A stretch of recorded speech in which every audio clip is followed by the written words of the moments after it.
가지 말씀입니다.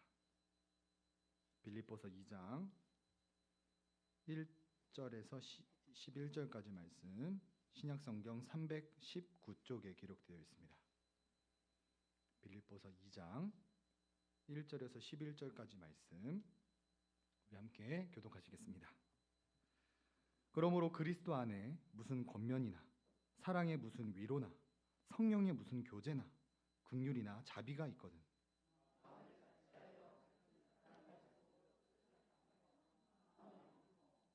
아무 일에든지 다툼이나 허영으로 하지 말고 오직 겸손한 마음으로 각각 자기보다 남을 낮게 여기고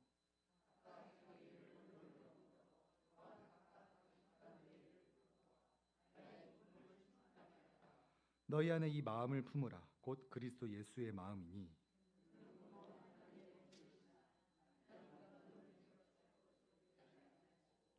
오히려 자기를 비워 종의 형체를 가지사 사람들과 같이 되셨고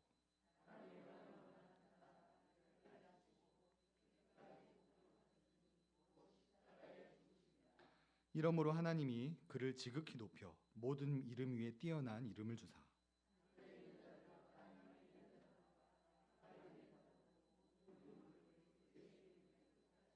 함께 읽겠습니다. 모든 입으로 예수 그리스도를 주라 시인하여 하나님 아버지께 영광을 돌리게 하셨느니라.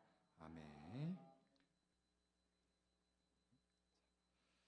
우리 인생에 있어서 최고의 복은 바로 예수 믿고 천국에 가는 것입니다.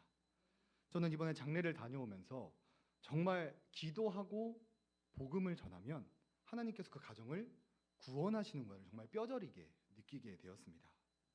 강 원사님께서 서울과 목포를 오가면서 기도하고 복음을 전하고 또 전하니까 어머니께서 영생을 얻게 되시고 어머니께서 영생을 얻게 되시니 아버지께서 천주교에서 기독교로 개종을 하시고 아버지께서 믿게 되시니 이번에는 작은 아버지가 천주교에서 기독교로 개종하셨다라는 이야기를 듣게 되었습니다.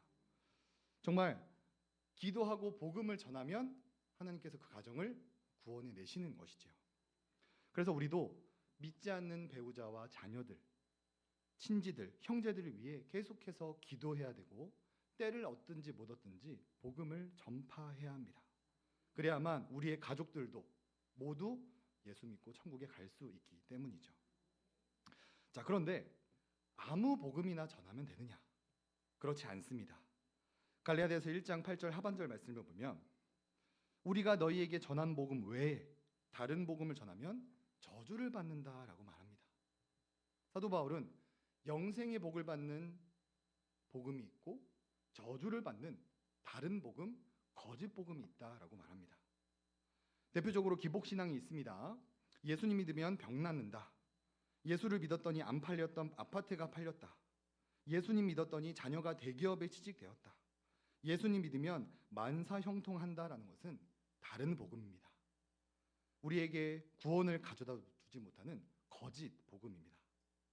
그렇다면 우리는 어떤 복음을 전해야 되느냐? 우리는 이 문제를 두고 예수 그리스도에 대해서 기독론에 대해서 살펴보고 있습니다. 앞선 두 주 내용을 잠시 살펴보면 우리가 전해야 될 복음은 예수님이 중보자이심을 전하는 것입니다. 중보자라는 것은 하나님과 사람 사이를 이어주고 하나님과 사람 사이에 막힌 담을 허무시고 원수되었던 하나님과 사람 사이를 화해시켜주는 역할을 주님이 하신다라는 것을 전해야 되고요. 두 번째 우리가 또 전해야 될 복음은 예수님은 자기 백성을 죄에서 구원할 자라는 것입니다. 예수라는 이름의 뜻이 자기 백성을 죄에서 구원할 자입니다. 로마를 정복해서 우리에게 높은 관직을 하나씩 주려고 이 땅에 오신 게 아니라 자기 몸을 대속물로 내어주어 우리를 죄에서 구원하기 위해 오셨다는 것을 우리가 전해 주어야 합니다. 그리고 오늘은 세 번째 시간으로 그리스도의 본성, 예수님 안에 있는 이 신성과 인성에 대해서 우리가 말씀을 함께 살펴보면서 불신자 가족들을 위해 함께 기도하고 올바른 복음을 전하는 우리가 되었으면 좋겠습니다. 먼저 우리가 믿고 우리가 전해야 될 예수님은 어떤 분이실까요? 우리 함께 읽어보겠습니다. 시작. 우리의 죄를 짊어지기 위해 사람이 되신 성자 예수님. 우리가 믿는 예수님은 참 하나님이십니다. 요한복음 1장에 나타났듯이 예수님은 천지가 창조되기 전부터 하나님과 함께 계셨고 천지를 창조할 때는 창조주로서 그 사역에 동참하신 참 하나님이십니다. 그런데 이 창조주 하나님께서 우리를 살리기 위해 사람의 몸을 입고 이 땅에 오셨습니다. 6절 말씀을 보시면 그는 근본 하나님의 본체시나 하나님과 동등됨을 취할 것으로 여기지 아니하시고. 예수님은 하나님의 본체이십니다. 본체라는 단어는 모양, 형상, 모습이라는 의미로 하나님은 영이시기 때문에 보이지 않지만 예수님은 눈에 보이시는 참 하나님이시고 하나님과 동등된 분이시죠. 그런데 이 하나님께서 하나님과 동등됨을 취할 것으로 여기지 않았다라고 말합니다. 여기서 취하다라는 단어는 노량물, 탈취물이라는 의미로 인류의 대표였던 아담은 하나님의 영광을 탈취하려고 하였지만 예수님은 자신의 모든 영광을 내어버리고 이 땅에 오신 분이다라고 소개하고 있죠. 오늘을 살아가는 세상 사람들은 자기 이익에 목숨을 겁니다. 조금도 손해보려고 하지 않고 조금도 불이익을 당하려고 하지 않죠. 그러나 하나님이신 예수님은 모든 영광을 버리고 사람의 몸을 입고 이 땅에 오신 분이십니다. 7, 8절을 또 보시면 오히려 자기를 비워 종의 형체를 가지사 사람들과 같이 되셨고 사람의 모양으로 나타나사 자기를 낮추시고 죽기까지 복종하셨으니 곧 십자가에 죽으심이라. 여기서 자기를 비우다, 자기를 낮추다가 이 제기대명사적으로 표현이 되어 있습니다. 이것이 어떤 의미냐면 예수님께서 자발적으로 성육신하셨고 예수님께서 자발적으로 비하를 하셨고 예수님께서 자발적으로 십자가에 매달리셨다라는 의미입니다. 하나님의 아들이신 예수님께서 왜 자발적으로 사람의 몸을 입고 이 땅에 오셔서 스스로 굴욕을 당하셨습니까? 바로 우리의 죄를 구원하시기 위해 이 굴욕을 스스로 취하셨습니다. 우리가 죄인이기 때문에 죄인은 스스로 구원할 능력이 없기 때문에 이 죄인을 죄에서 구원하시기 위해 예수님이 인성을 취하시고 이 땅에 오셨다라는 것이죠. 할데브레크 요리문답 16문을 보면 예수님은 왜 참 인간이고 의로운 분이셔야 합니까? 라는 질문이 있습니다. 우리 답을 함께 읽어볼까요? 시작. 하나님은 죄인에게 죄값 치르기를 요구하나 죄인은 다른 사람을 위해 죄값을 치를 수 없기 때문입니다. 하나님은 우리에게 이 죄값을 요구하셨습니다. 완전한 의, 죄가 없는 삶, 거룩한 순종을 요구하였으나 우리가 그 요구에 응할 수 없기 때문에 더더욱 다른 사람의 죄값을 취할 수 없기 때문에 예수님은 이 문제를 해결하시고자 자발적으로 성육신하셨고 자발적으로 십자가에 매달려 우리의 죄를 대속해 주셨습니다. 그리고 참 하나님으로서 죽음의 권세를 이기시고 부활하셔서 우리의 부활의 첫 열매가 되어 주신 것이죠. 자, 이것이 복음이며 이것이 우리가 전해야 될 올바른 말씀입니다. 영혼을 살리는 복음이 무엇입니까? 우리 함께 읽어보겠습니다. 시작. 참 인간으로 죄를 대속하시고 참 하나님으로 죽음에서 부활하신 예수님. 이것이 그리스도가 가지고 있는 본성, 인성과 신성이며 이 그리스도의 본성을 우리가 전하며 나아갈 때 이 복음을 통해 영혼이 구원받을 수 있게 됩니다. 자, 그런데 이런 복음은 한국교회에서 인기가 없습니다. 예수님 믿으면 구원받는다고 하는데 당장 뭔가 눈앞에 보이는 것이 없다 보니까 이 현세에 집중하며 살아가는 자들에게 관심사가 되지 못하는 것이죠. 그래서인지 오늘날 많은 교회들이 복음을 전하는 초점이 현세에 많이 맞춰져 있습니다. 예수님이 참 인간이시고 참 하나님이시며 이것을 믿을 때 천국 가는 것이 아니라 예수 믿으면 병이 낫는다. 예수 믿으면 자녀가 잘 된다.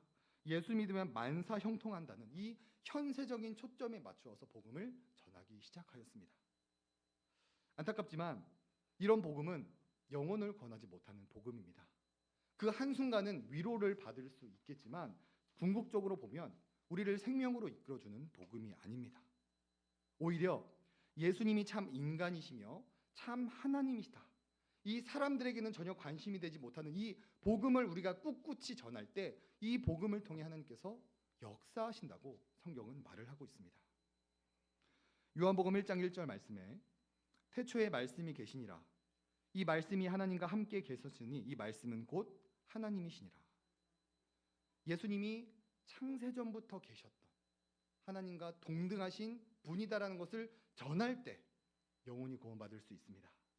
요한복음 1장 14절에 말씀이 육신이 되어 우리 가운데 거하심에 우리가 그의 영광을 보니 아버지의 독생자의 영광이요 은혜와 진리가 충만하더라.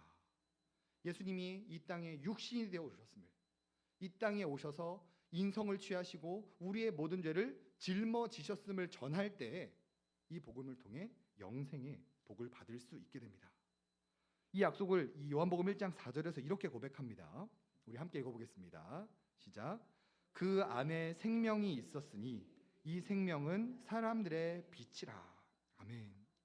우리가 사람들에게는 관심이 없어 보이는 이 그리스도의 본성에 대해서 전할 때 그 안에 생명이 있고 이 복음을 전할 때 어둠 가운데 있는 자들에게 빛이 비춰진다라고 약속을 해주고 있는 것이죠. 우리가 다시 한번 영혼을 살리는 복음이 무엇인지 함께 읽어보겠습니다. 시작. 참 인간으로 죄를 대속하시고 참 하나님으로 죽음에서 부활하신 예수님. 참 인간이시고 참 하나님이신 예수 그리스도를 우리가 전할 때 우리의 소망교회를 통해 영혼들이 구원을 받을 수 있게 됩니다. 교회 역사를 보면 교회가 예수님에 대해서 올바르게 알고 부활 소망, 천국 소망을 가지고 있었을 때 교회는 가장 건강했고 가장 영향력이 있는 공동체가 되었습니다.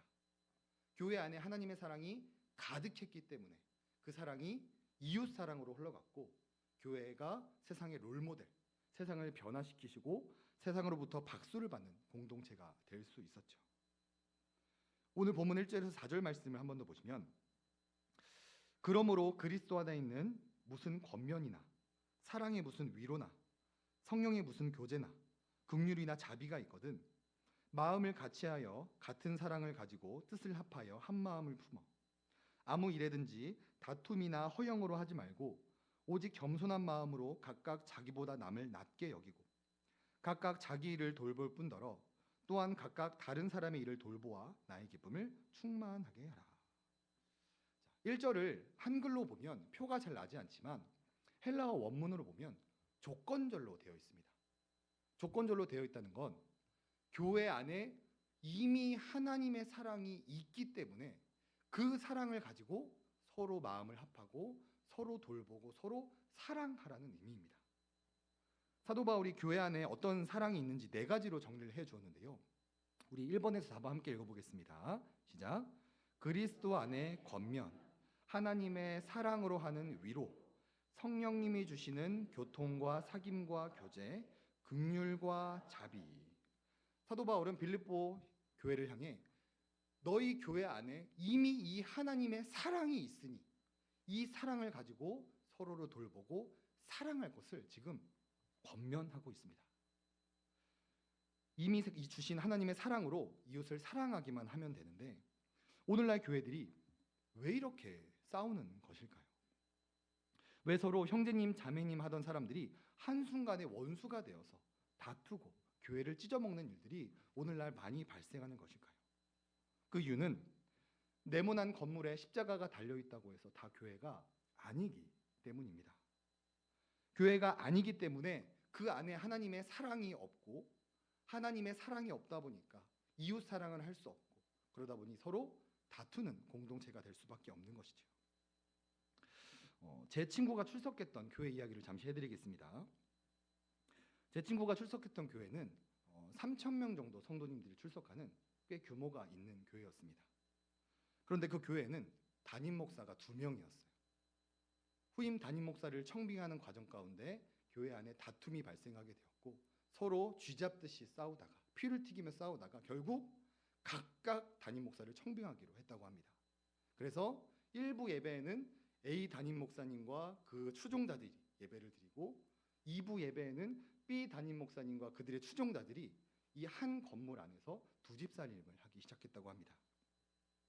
자, 그런데 서로 조심한다고 해도 이 같은 예배당에서 예배를 드리다 보면 마주칠 수밖에 없죠. 자, 그때 서로가 마주치면 어떨까요? 악수를 건네면서 서로 신앙생활 잘하고 있냐고 안부를 물을까요? 아니면 또다시 쥐잡듯이 싸우게 될까요?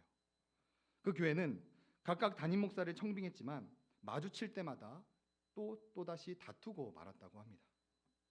얼마나 다툼이 심했냐면 오전에 예배를 다투다가 싸움이 시작되면 오후 2시에 청년부 예배 때까지 싸우는 거예요. 밥도 안 먹고 욕하고 물건을 던지면서 싸우는 거를 청년들이 보고 우리 예배 드려야 되니까 제발 나가서 싸우라고 어른들을 내쫓아야 할 정도로 그 교회는 끊임없이 다투었다라고 합니다. 자, 이게 교회일까요?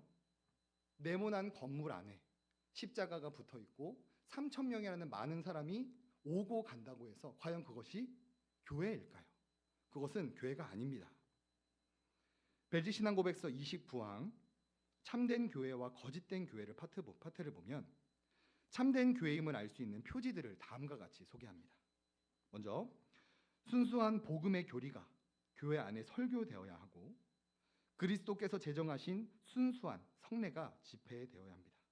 그리고 죄를 형벌하는 교회의 권징이 시행될 때 하나님 보시기에 참된 교회다라는 것이죠.